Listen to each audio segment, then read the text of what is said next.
Tafsir Al-Azhar karya Profesor Dr. Hamka, ayat 133 hingga ayat 135 daripada surah Al-An'am, surah yang ke-6. Bismillahirrahmanirrahim.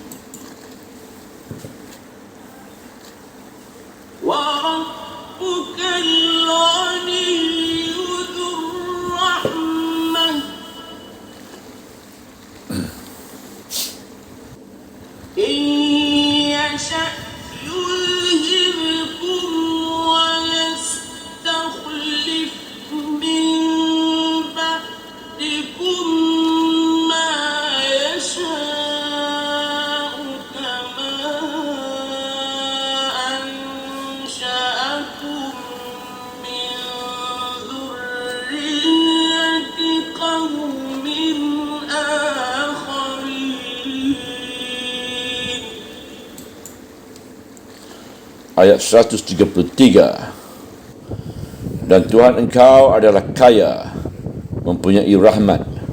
Jika dia kehendaki, nescaya akan dibinasakannya kamu dan digantinya sesudah kamu dengan siapa yang dia kehendaki, sebagaimana telah dijadikan kamu dari keturunan kaum yang lain.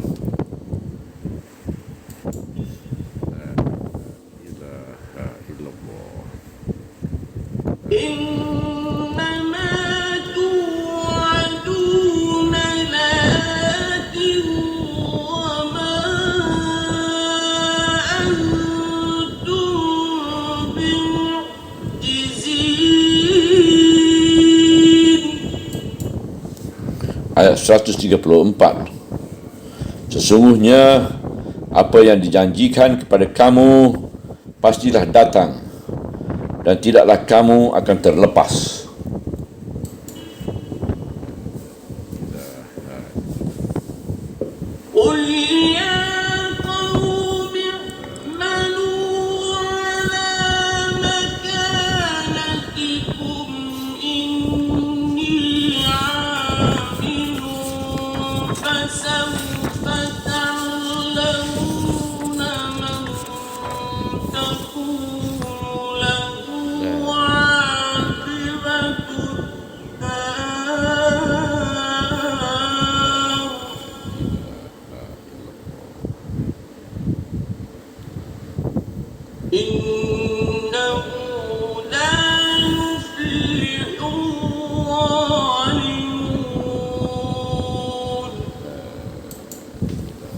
Ayat 135. Katakanlah, wahai kaumku, beramallah kamu menurut kesanggupan kamu. Sesungguhnya aku pun akan beramal, maka akan mengetahuilah kamu siapakah yang akan ada baginya akibat baik di akhirat. Sesungguhnya tidaklah akan beroleh bagi orang-orang yang zalim. Di ayat yang telah lalu, Allah menyatakan bahawa Dia tiada lalai sedikit jua pun di dalam memperhatikan amalan hamba-Nya. Sekarang sebagai lanjutan dari itu, Allah berfirman, dan Tuhan engkau adalah kaya, mempunyai rahmat. Pangkal ayat 133. Dengan menyebutkan kedua sifat ini, Allah telah menunjukkan kepada hamba-Nya bahawa jika si hamba beramal yang baik, bukanlah kerana amalan yang hamba itu akan menambahkan kekayaan Allah. Sesungguhnya bukanlah Allah yang akan rugi jika si hamba tidak mau beramal, melainkan kekayaan Allah lah yang akan dilimpahkannya kepada hamba-Nya itu kalau dia suka beramal. Sebab Allah mempunyai rahmat.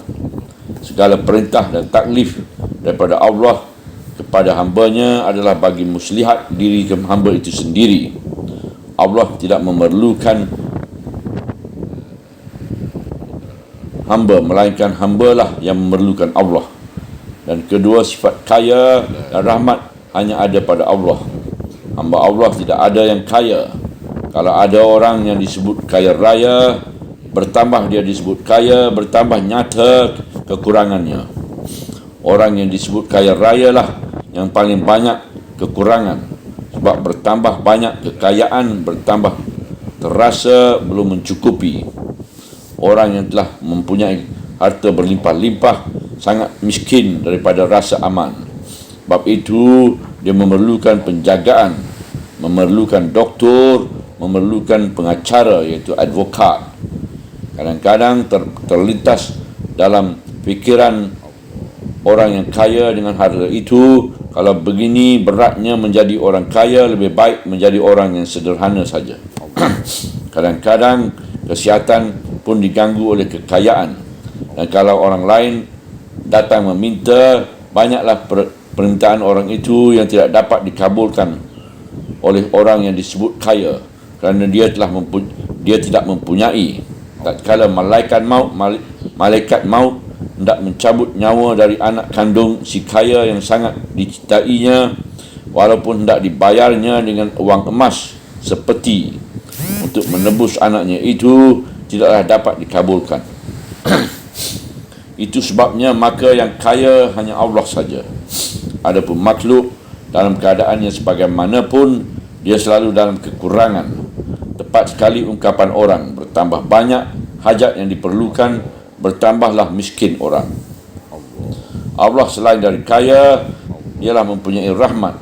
Dalam sebuah hadis yang dirawikan oleh Bukhari dan Muslim daripada Abu Hurairah, Rasulullah SAW menyatakan bahawasanya Tuhan telah menciptakan rahmat itu 100 banyaknya, dan baru hanya satu bahagian yang diturunkan ke dunia ini. Adapun yang ke-99 bahagian masih disimpan untuk nanti.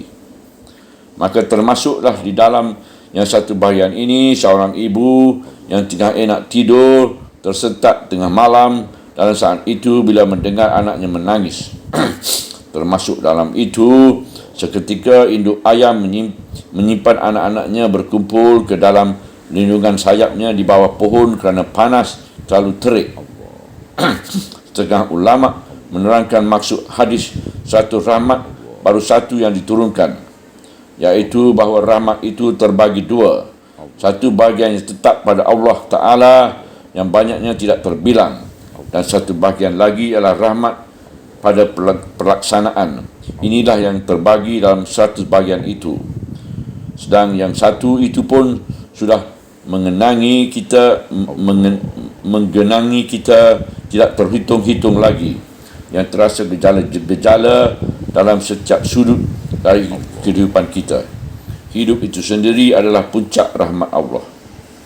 Kemudian Allah melanjutkan sabdanya, jika dia kehendaki, nescaya akan dibinasakannya kamu dan digantikannya sesudah kamu dengan siapa yang dia kehendaki, sebagaimana telah dia jadikan kamu dari keturunan kaum yang lain. Ujung ayat 133. Bila mana Tuhan Allah telah menyatakan sifatnya, iaitu kaya dan mempunyai rahmat, maka lekaslah ambil olehmu kesempatan untuk mendekati Allah itu dengan taat dan setia, beriman dan beramal. Nescaya segala permohonan akan dipertimbangkannya, sebab dia kaya, dan rahmatnya pun akan dilimpahkannya kepadamu, sebab dia mempunyainya dengan cukup.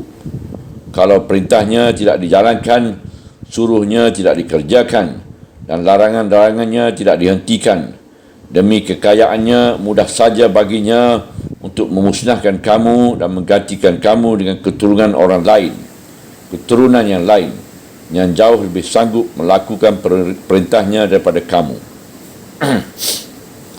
Hendaklah menjadi perhatian bagi Muslim peringatan di dalam ayat ini.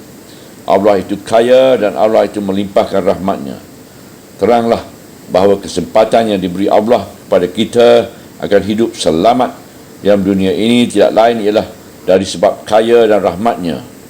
Kerana ada di antara manusia yang diberi Allah sedikit kekayaan, lalu bahawa kekayaan yang dipunyai itu tidak lain adalah anugerah ilahi dan rahmatnya yang sewaktu-waktu bisa saja dicabutnya. Memang ramai manusia yang lupa kekayaan Allah dan rahmatnya bila mereka telah berenang di dalam kekayaan dan rahmat itu. Dalam ayat ini Allah memberi ingat bahawa Dia Maha Kuasa buat mencabut nikmat dan rahmat itu kembali kalau manusia tidak pandai mempergunakannya, lalu diserahkan kepada barang siapa yang pandai menerima rahmat itu. Bila diingat asal mula turun ayat, iaitu di Mekah, di saat demikian hebat tentangan kepada Rasulullah SAW daripada kaumnya sendiri, dapatlah kita mengerti tujuan pertama daripada ayat ini. Dalam surah-surah yang diturun di Mekah ini telah banyak dikisahkan tentang kaum-kaum purbakala yang telah binasa kerana menentang Allah dan membantah Rasul. Allah Maha Kaya, bukan Allah yang memerlukan kaum itu, melainkan mereka lah yang memerlukan Allah. Mereka dibinasakan Allah, lalu digantikan atau disilihkan Allah dengan umat lain, kadang-kadang tetangga dari umat yang telah hancur itu. Sebagaimana tersebut dalam surah Hud, surah 11 ayat 89, Nabi Syuaib pernah memberi peringatan kepada kaumnya, orang Madian, agar mereka insaf dan ingat kepada nasib umat-umat dan kaum-kaum yang telah binasa sebelum mereka, iaitu kaum Nuh, kaum Hud, kaum Soleh dan kaum Lut, belumlah jauh benar daripada kamu. Allah mudah saja, sebab Dia kaya, mengganti umat yang berderhaka dengan umat baru yang lebih sanggup memikul amanat Allah. Dalam ayat ini disebutkan pula contoh yang lain, iaitu sebagaimana yang telah dijadikan kamu dari keturunan kaum yang lain. Maka di sini ditunjukkan contoh pemusnahan kaum yang lain, iaitu angkatan bapa yang mempertahankan susunan yang lama dan kolotlah habis, datang angkatan baru, anak mereka sendiri keadaannya berubah, suasana bertukar. Di zaman bapa dahulu keras bertahan kepada kesalahan, maka datang zaman anak, mereka pun berubah sama sekali. Mereka mendukung cita-cita perubahan, dan apa yang diperingatkan Allah kepada kaum Quraisy itu pada ayat ini benar-benar telah kejadian. Segala pemimpin yang penting daripada kaum Quraisy musnah dalam peperangan Badar. Sejak peperangan Badar berturut, orang-orang yang penting di kalangan mereka binasa. Lalu datang angkatan kedua yang jadi Muhajirin, bersama-sama dengan kaum Ansar menjadi pembangun Islam. Dengan gagah berani membela agama Islam, berdiri di samping Rasulullah SAW. Kemudian itu di zaman keempat Khalifah melebarkan sayap Islam sampai menaklukkan dua buah kerajaan besar, iaitu Romawi dan Persia, dan tegaklah Islam selama-lamanya di muka bumi ini. Kemudian Allah melanjutkan peringatannya lagi. Sesungguhnya apa yang dijanjikan kepada kamu pastilah datang dan tidaklah kamu akan terlepas.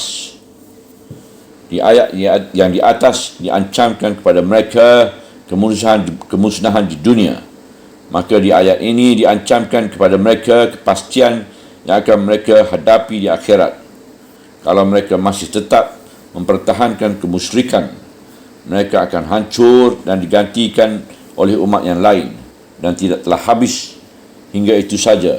Bahkan di akhirat akan dihadapkan lagi ke hadirat Allah buat menerima balasan atau dosa yang diperbuat. Hari itu pasti datang, dan kamu tidaklah akan terlepas daripada soal-soal yang akan dihadapkan itu dan azab seksa yang akan diterima di neraka. Kemana kamu akan lari lagi?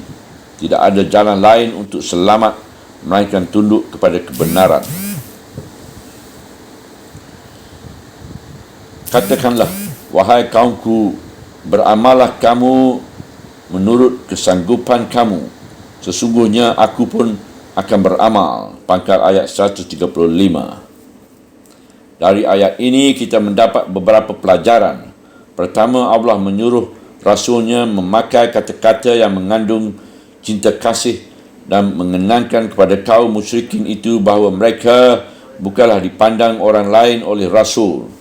Sebab itu dimulai dengan ucapan wahai kaumku. Demikian kata ini, dengan kata ini kasih sayanglah yang nampak, bukannya kebencian. Yang kedua, diakui kekuatan mereka pada masa itu kerana mereka mempunyai makanan, iaitu banyak kemungkinan sebab mereka berkuasa dan berpengaruh dan banyak harta benda. Bolehlah mereka bekerja terus melanjutkan keyakinan mereka dengan sebab adanya makanat itu. Dan aku, kata Rasul, akan bekerja pula. Dan Rasul tidak menyebut bahawa dia pun mempunyai makanat sebab dia masih golongan kecil dalam negeri itu, dan pengikut-pengikutnya tidak pula orang-orang yang mempunyai kekayaan atau kedudukan penting-penting. Sesungguh pun demikian, mari kita sama-sama bekerja. Maka akan mengetahuilah kamu siapakah yang akan ada baginya akibat baik di akhirat. Nescaya nanti akan diketahui sesiapa yang akan beroleh akibat dari hasil yang baik untuk akhirat. Dalam ayat disebut-sebut itu, iaitu di negeri akhirat, di hari kiamat yang sudah pasti akan ditemui itu, sebagai disebut di atas ayat 134 tadi. Dan kemenangan akhirat itu dimulai terlebih dahulu dengan kemenangan dunia sebagaimana disebut pada ayat 133, iaitu dilimpahi oleh Allah dengan kekayaan dan rahmatnya semasa di dunia ini. Apabila perintah Allah dijalankan atau dihancurkan Allah dan digantikan dengan umat lain kerana tidak mengacuhkan tuntutan dan hidayat Allah. Lalu kebahagiaan syurga di dunia, syurga di akhirat bagi yang mendapat rahmat itu, dan azab seksa neraka bagi yang melanggar. Mari kita sama-sama berlomba bekerja. Tetapi kalau pekerjaanmu yang salah itu kamu teruskan juga, mentang-mentang kamu mempunyai makanat, percayalah dari sekarang dan pastikanlah bahawa kamu yang akan kalah dan gagal. Kerana sesungguhnya tidaklah akan beroleh bahagia orang-orang yang zalim. Ujung ayat 135. Sebagaimana dimaklumi, kezaliman adalah dari sebab kegelapan. Gelap kerana rencananya tidak benar. Gelap kerana iman tidak ada di dalam. Gelap dan zalim kerana mengerjakan pekerjaan yang tidak diredai oleh Allah. Dan kami pasti memang menang kerana kami memegang hidayah petunjuk dari Allah. Dalam ayat ini Allah bersabda kepada Rasulnya, menyuruh beliau meneguh pendirian dan yakin bahawa apa yang diserukannya itu adalah benar. Beliau membawa seruan dengan jujur dan hidup beliau telah dikorbankan untuk itu. Siang dan malam beliau telah bekerja keras menyampaikan dakwah kepada jalan Allah yang benar. Namun kaumnya masih tetap membantah, menolak dan tidak mau menerima. Mereka mengemukakan berbagai alasan, padahal alasan itu goyah. Maka dalam ayat ini Allah menyuruhkan Nabi supaya kaumnya bekerjalah, berusahalah dan berbuatlah, beramallah menurut kesanggupan dan kekuatan yang ada padanya. Sedang kesanggupan dan kekuatan yang ada pada kaum itu tidaklah dasarnya yang kuat, tidak ada dasarnya yang kuat selain dari memperturutkan hawa nafsu dan menyandarkan kekuatan kepada banyak bilangan dan besar pengaruh selama ini terkemuka dalam masyarakat Quraisy, menguasai masyarakat dan memegang kekayaan. Dalam ayat ini Rasulullah menantang, mari kita sama bekerja dan mari kita lihat akibatnya kelak di belakang hari. Siapakah di antara kita yang akan menang dan berhasil sampai kepada yang dimaksudkan. Dan di ujung ayat Nabi Muhammad SAW disuruh menegaskan bahawasanya segala orang yang aniaya, yang zalim, yang perjalanannya tidak tentu arah, betapapun kuatnya, namun akhirnya pasti bahawa tidak dia akan menang. Tak pernah orang yang menempuh jalan yang salah beroleh kemenangan. Dan ini adalah sunnatullah, peraturan tetap daripada Allah dalam alam ini. Kafilah Rasulullah belum berhenti berjalan dan padang yang akan ditempuh sangat luas. Dalam segala zaman ada saja pertarungan di antara yang hak dengan yang batil. kerap kali yang batil pada lahirnya mempunyai kekuatan dan kesanggupan. Kuasa di tangannya, bagaimana kekuasaan kaum Quraisy di Mekah di permulaan risalah Nabi. Kekayaan di tangan mereka dan orang-orang yang ingin menegakkan kebenaran Nabi terjepit, tersingkir ke tepi. Namun dia yakin, dia percaya bahawa yang diperjuangkannya ini adalah benar. Di saat seperti inilah orang yang mengikuti kafilah Rasulullah itu berpegang pada ayat ini dan mengucapkan, walaupun pada lahirnya kami ini sekarang kelihatan lemah sebab kekuasaan tidak ada pada kami, kekayaan tidak ada pada kami, namun kami tetap kuat. Kerana kekuatan itu terletak dalam jiwa, kerana kuatnya akidah. Akidah yang benar tidaklah dapat ditawar, tidak dapat dijual, digadaikan atau dilacurkan. Mari kita sama-sama berjalan. Kalian berjalan dengan kesanggupan yang ada pada kalian dan kami pun berjalan pula. Tetapi kami tahu pasti bahawa kalian dalam perjalanan itu akhir kelaknya akan bertemu jalan buntu, sebab dasarnya di dalam tidak ada. Nabi SAW tatkala mengucapkan ayat ini di Makkah ialah tatkala kaum muslimin masih lemah mempelajari agama dan memperkuatkan iman, masih di tempat yang sembunyi-sembunyi, sedang kekuatan, kekayaan dan seluruh kesanggupan ada di tangan Quraisy. Tetapi Nabi berkata dengan pasti bahawa akhir kelaknya kalian akan tahu untuk siapa akibat terakhir. Adibatud Dar ditafsirkan oleh ahli tafsir dengan kesudahan negeri, iaitu negeri akhirat. Lantaran tafsir yang demikian, banyak orang yang memahamkan bahawasanya yang dimaksudkan ialah kemenangan di akhir saja. Padahal setengah ahli tafsir lagi memahamkan lebih luas dari itu. Dalam perjuangan Nabi kita Muhammad SAW menegakkan kebenaran ilahi, cita yang mulia ini ialah telah menang dunia dan akhirat. Misalnya Nabi SAW menyampaikan ayat ini ketika beliau masih di Mekah, menjadi orang yang terpencil dan akhirnya beliau terpaksa pindah ke Madinah. Tetapi setelah 8 tahun di belakang, runtuhlah segala kekuatan dan kesanggupan Quraisy dan datanglah kekuatan dan kesanggupan Islam di bawah pimpinan Nabi sendiri menaklukkan Mekah dan meruntuhkan berhala yang bersandar sekeliling Kaabah. Tetapi diakui pula pada bahawa perjuangan untuk mencapai akibatud dar, takluknya Mekah itu meminta banyak korban yang tewas terlebih dahulu dan syahid, sehingga tidak turut dalam 10,000 orang tentera Islam seketika menakluk Mekah. Itulah pahlawan-pahlawan yang gugur di perang Badar, Uhud dan lain-lain, termasuk Hamzah bin Abu Muttalib. Ayat yang didengungkan oleh Nabi 14 abad yang lalu ini masih terlukis dengan jelas sampai sekarang. Dan inilah pegangan kita kaum muslimin menghadapi segala yang mungkar, zulumat dan kufur yang meliputi dunia sekarang ini. Bekerjalah sekalian menurut kesanggupan kalian, dan kami pun akan bekerja pula menurut kesanggupan yang ada pada kami. Kelak kalian akan tahu sendiri bagi siapa akibatud dar. Kami memastikan bahawa suatu pendirian yang salah, yang tidak berdasar dari tuntutan wahyu ilahi, tidaklah akan menang.